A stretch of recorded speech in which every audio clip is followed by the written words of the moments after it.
যখন আমি শহরে এলাম তখন খালার বাড়িতে থাকতে শুরু করলাম। আমার খালাতো বোন, যে আমার চেয়ে বয়সে ছোট, তার সঙ্গেই একই ঘরে থাকতাম। প্রতিদিন কাজ শেষে ক্লান্ত হয়ে বিছানায় শুয়ে পড়তাম আর সে আমার পাশে ঘুমাতো। এক রাতে একটু দেরি করে বাড়ি ফিরলাম। বাড়িতে ঢুকে সরাসরি বিছানায় গিয়ে শুয়ে পড়লাম। চোখ বন্ধ করে বিশ্রাম নিচ্ছিলাম। কিছুক্ষণ পর সে এসে আমার পাশে বসে নিঃশব্দে মাথায় হাত বুলাতে শুরু করল। তারপর ধীরে ধীরে পায়ের কাছে বসে শান্তভাবে পা ম্যাসাজ করতে লাগল। সে বলল, যতক্ষণ না তুমি পুরোপুরি আরাম পাচ্ছ, আমি তোমার পাশে আছি।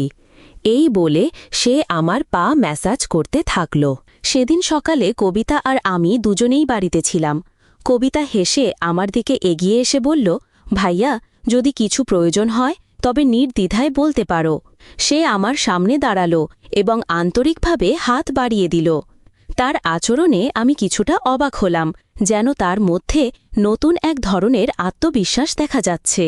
এরপর সে আমার হাত ধরে আলতো করে তার কাঁধের কাছে নিয়ে গিয়ে বলল, যা ইচ্ছে করতে পারো, তবে আমাকেও কিছু সাহায্য করতে হবে। কবিতা দেখতে অনেক সুন্দর ছিল। তার চলাফেরা ও আচরণ আমাকে মুগ্ধ করত। তার গায়ের রং ছিল ফর্সা। শহরে থাকার কারণে সে সবসময় ছোট পোশাক পরত, যা তাকে অসাধারণ দেখাত। তবে সে আমার সাথে এমন কিছু আচরণ করবে তা আমি ভাবতে পারিনি। বন্ধুরা, আজকের গল্পটা বেশ স্পেশাল হতে চলেছে। আশা করি তোমাদের ভালো লাগবে। কেউ মিস করো না। গল্পটি ভালো লাগলে দয়া করে ভিডিওটি লাইক, শেয়ার এবং চ্যানেলটি সাবস্ক্রাইব করো। আমার নাম কুনাল। যে ঘরে থাকছিলাম প্রথমে ভেবেছিলাম কবিতা আমার চেয়ে বেশ ছোট, কিন্তু পরে বুঝলাম তেমন নয়। আমি কাজের জন্য শহরে এসেছিলাম এবং খালুর বাড়িতে উঠেছিলাম, কারণ মা চেয়েছিলেন আমি যেন অন্য কোথাও না থাকি। মা বলেছিলেন, শহরে তো তোমার খালুর বাড়ি আছে, সেখানেই থাকা ভালো। শহরে এসে আমি একটি ভালো বেতনের চাকরি পেয়েছিলাম। খালুর বাড়ি ছোট হলেও বেশ আরামদায়ক ছিল। বাড়িটিতে একটি ছোট রান্নাঘর, একটি বেডরুম এবং একটি ছোট হল রুম ছিল। বাড়িতে খালু, খালা আর তাদের মেয়ে কবিতা থাকত। খালু গ্রামের সবার কাছে বলতেন শহরে তার বড় বাড়ি আছে। কবিতা তখন 18 বছরে পা দিয়েছে। কবিতাকে আমি শেষবার যখন দেখেছিলাম তখন সে মাত্র 9 বছরের ছিল। এবার তাকে দেখে মনে হল সে অনেক বড় হয়েছে এবং আরও সুন্দর হয়ে উঠেছে। খালু আমাকে দেখে বেশ খুশি হয়েছিলেন, কারণ মা আগেই তাকে জানিয়ে রেখেছিলেন আমি কিছুদিন শহরে তাদের বাড়িতে থাকব। যদিও আমার ভালো বেতনের চাকরি ছিল, মা সবসময় বলতেন অন্য ছেলেদের সাথে থাকলে আমি হয়তো খারাপ হয়ে যাব। তাই মায়ের ইচ্ছাতেই খালুর বাড়িতে থাকার সিদ্ধান্ত নিয়েছিলাম। খালুর বাড়িতে কবিতার জন্য একটি ছোট ঘর ছিল, যেখানে সে থাকত, আর খালু খালা নিজেদের হোল রুমে ঘুমাতেন। আমি খালুকে বলেছিলাম মাঝে মাঝে কাজ করতে করতে দেরি হয়, তাই আলাদা ঘরের প্রয়োজন। খালু বললেন আমি যেন কবিতার ঘরেই থাকি। কবিতা তখন কিছুদিনের জন্য হলে চলে গিয়েছিল, আর আমি তার ঘরে থাকছিলাম। কয়েকদিন পর কবিতা বলল হলে তার ঘুম ঠিকমতো হচ্ছে না, তাই সে আবার ঘরে ফিরে এলো। এরপর থেকে আমরা একসঙ্গে ঘুমাতাম। কবিতা দেখতে সুন্দর এবং তার বয়সও বাড়ছে। সেই রাতগুলোতে কখনো ঘুমের মধ্যে ভুল করে আমার হাত তার দিকে চলে যেত, কিন্তু আমি দ্রুত নিজের হাত সরিয়ে নিতাম। এক রাতে অনুভব করলাম সে যেন আমার পাশে আরও কাছে এসে শুয়ে আছে। ভেবেছিলাম হয়তো কাকতালীয় ঘটনা, তবে পরের রাতগুলোতেও এমন অনুভূতি হচ্ছিল। খালুর বাড়িতে থাকতে থাকতে 20 দিন পার হয়ে গেছে, আর এই সময়ে কবিতা আমার খুব কাছের মানুষ হয়ে উঠেছে। মাঝে মাঝে আমরা অনেক রাত জেগে গল্প করতাম। কবিতা আমার বিষয়ে জানার জন্য বেশ আগ্রহী ছিল, যা আমাকে বারবার ভাবাতো। খালা আমাদের কথা বলতে দেখলেও কিছু বলতেন না, কারণ তিনি আমাকে বিশ্বাস করতেন। এক রাতে আমি দেখলাম কবিতা তার ফোনে কিছু দেখছে। কৌতূহলবশত তার ফোনে উকি দিতে গেলাম, কিন্তু সে সঙ্গে সঙ্গে ফোন বন্ধ করে দিল। আমি মজা করে ফোনটি দিতে বললাম, কিন্তু সে না দেওয়ার জন্য অনুরোধ করল। কিছুক্ষণ পরে দেখি সে ঘুমিয়ে আছে। তার ফোনটি মাথার পাশে রাখা ছিল। আস্তে করে ফোনটি হাতে নেওয়ার চেষ্টা করলাম। তখন সে পাশে ফিরল আর আমার হাত তার গায়ে পড়ল। তার মুখে মৃদু হাসি দেখে বুঝলাম সে আসলে ঘুমায়নি। কিছুক্ষণ পর আমি চুপচাপ ঘুমিয়ে পড়লাম। এরপর কিছুদিন কেটে গেল এবং আমার মাসের বেতনও এসে গেল। খালুর বাড়িকে নিজের বাড়ির মতো মনে করে কবিতার জন্য একটি নতুন পোশাক, খালুর জন্য ফরমাল পোশাক আর খালার জন্য একটি সুন্দর শাড়ি কিনে বাড়ি ফিরলাম। খালা খুব খুশি হলেন আর কবিতা আগের চেয়ে অনেক খোলামেলা কথা বলতে শুরু করল। এক রাতে পানি খেতে উঠে দেখলাম কবিতা পাশে নেই, ঘরের দরজাটাও খোলা। বাইরে গিয়ে দেখি রাত তখন 2টা। কবিতা হলের পর্দা সরিয়ে কিছু দেখার চেষ্টা করছে। কৌতূহলবশত তার পেছনে দাঁড়িয়ে দেখার চেষ্টা করলাম সে কি দেখছে। তার পাশে দাঁড়ালাম, সামনের দৃশ্য দেখে তাকে আলতো করে পাশ ফিরিয়ে ঘরে নিয়ে এলাম। আমি বললাম, কবিতা, এটা ঠিক নয়, রাতের এই সময় এমনটা করা মোটেই সঠিক নয়। কবিতা আমার কথায় লজ্জা পেল এবং দ্রুত ক্ষমা চেয়ে বলল, ভাইয়া, দয়া করে এই ব্যাপারটি নিয়ে কাউকে বলো না, আমি আর কখনো এমন করব না। আমি কিছু বুঝতে পারছিলাম না। আসলেই কবিতার ভুলটা হয়তো খুব বেশি ছিল না। খালু খালার মেয়েটা বড় হয়ে উঠেছে, তাদের এখন কিছুটা ব্যক্তিগত জায়গার প্রয়োজন। পরের দিন আমি খালুকে বললাম, খালু, এখন সময় এসেছে একটা বড় বাড়ি কেনার কথা ভাবার। কবিতা বড় হচ্ছে, ওর নিজের একটা আলাদা ঘর দরকার। বড় বাড়ি হলে সবার জন্য ভালো হবে। খালু হেসে বললেন, 3জন মানুষের জন্য বড় বাড়ির দরকার নেই। তুমি এসে চতুর্থ হয়েছ, কিন্তু আমাদের এখনো কোনো অসুবিধা হচ্ছে না। তাহলে বড় বাড়ির প্রয়োজন কেন? খালুর এ কথা শুনে আমার মুখটা একটু মলিন হয়ে গেল। ঠিক তখনই আমার ফোন বাজল। ফোনে মা ছিলেন। মা বললেন, তোমাকে একটি মেয়ের ছবি পাঠিয়েছি, দেখে বলো তো কেমন লাগছে। আমি মাকে জানালাম মেয়েটি দেখতে বেশ ভালোই লেগেছে।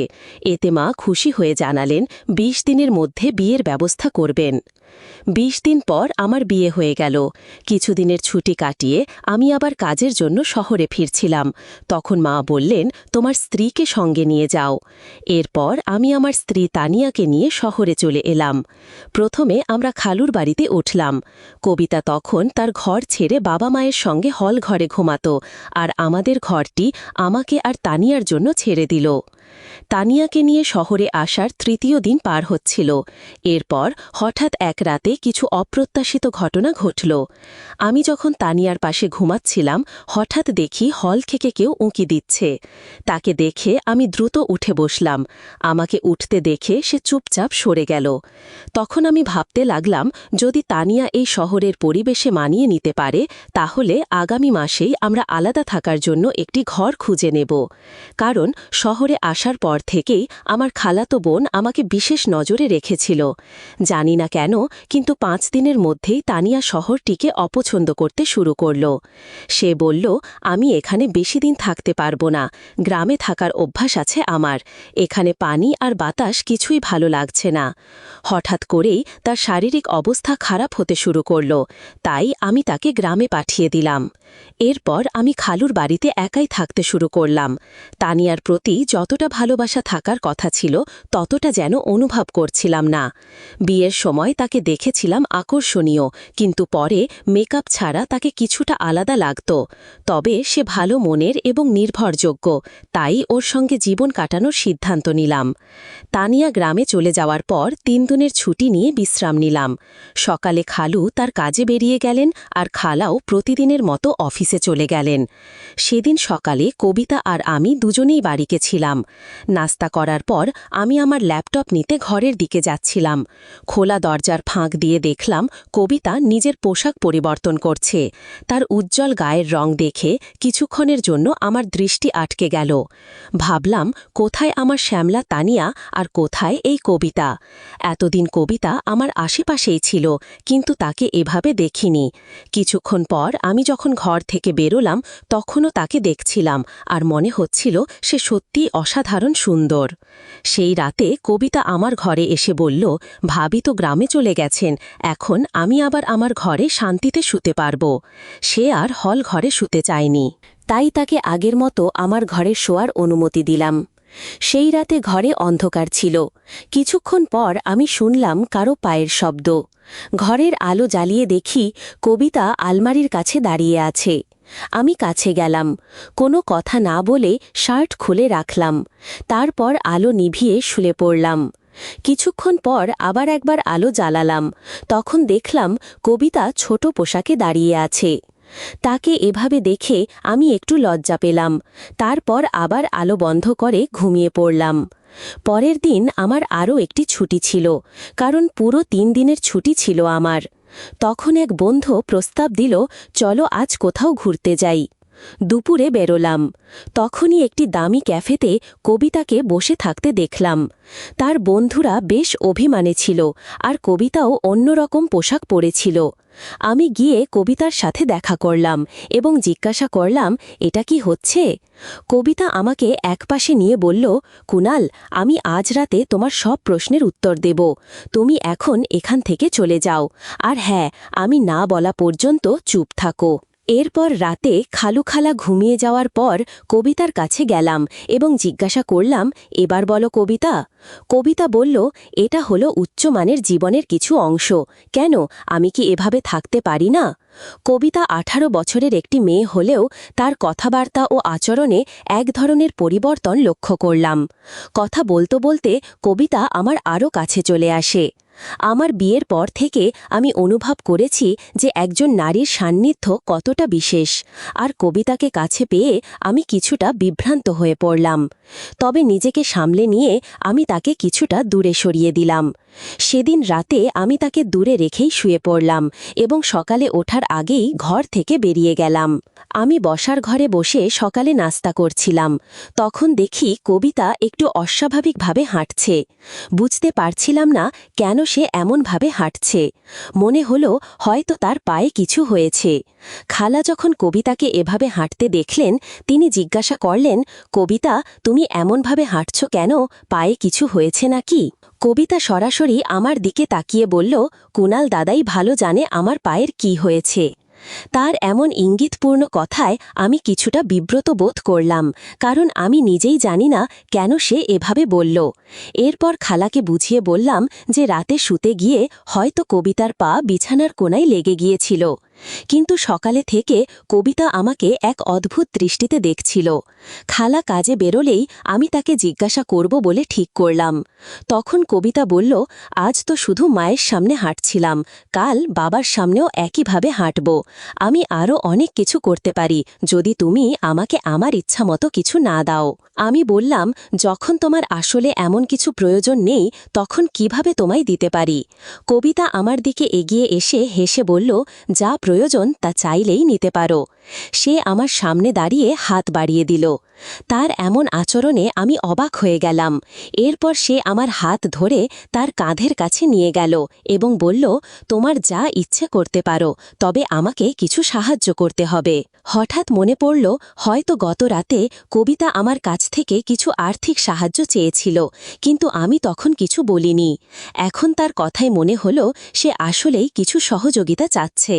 আমি শান্তভাবে বললাম, এভাবে চাওয়াটা ঠিক নয়। কিন্তু সে আমার কথা শুনতে আগ্রহী বলে মনে হলো না। পুনরায় আমার দিকে হাত বাড়ালো কবিতা। সে বলল, এখন আমাদের মাঝে আর কেউ নেই, তুমি যা চাও নিতে পারো। তখনই দরজায় খালা এসে হাজির। খালা বললেন, কবিতা, এসব কি করছো? কবিতা বলল, আমি কি কিছু ভুল করছি? আমি ভালোভাবে বাঁচতে চাই, তাই যা প্রয়োজন সেটাই করছি। আপনি কি আপনার ম্যানেজারের সাথে এমন কিছু করেন না এবং তাতে টাকা নেন না? আমি সবই দেখেছি।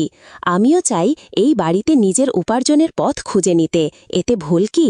খালা কবিতার কথায় চিৎকার করে বললেন, তুমি একদম বোকা, বড়দের সাথে কিভাবে কথা বলতে হয় সেটুকুও জানো না?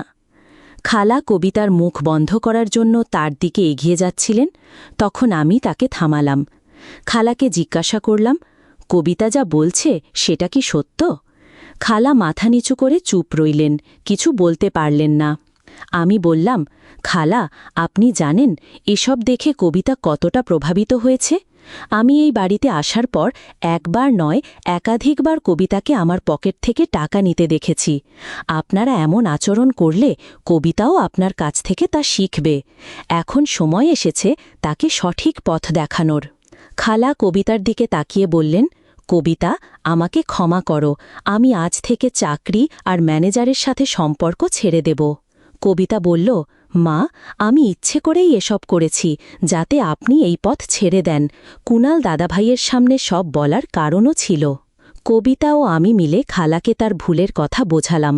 খালা আমাদের কথাই মেনে নিলেন এবং খালুর সাথে শহরের বড় বাড়িতে থাকার সিদ্ধান্ত নিলেন।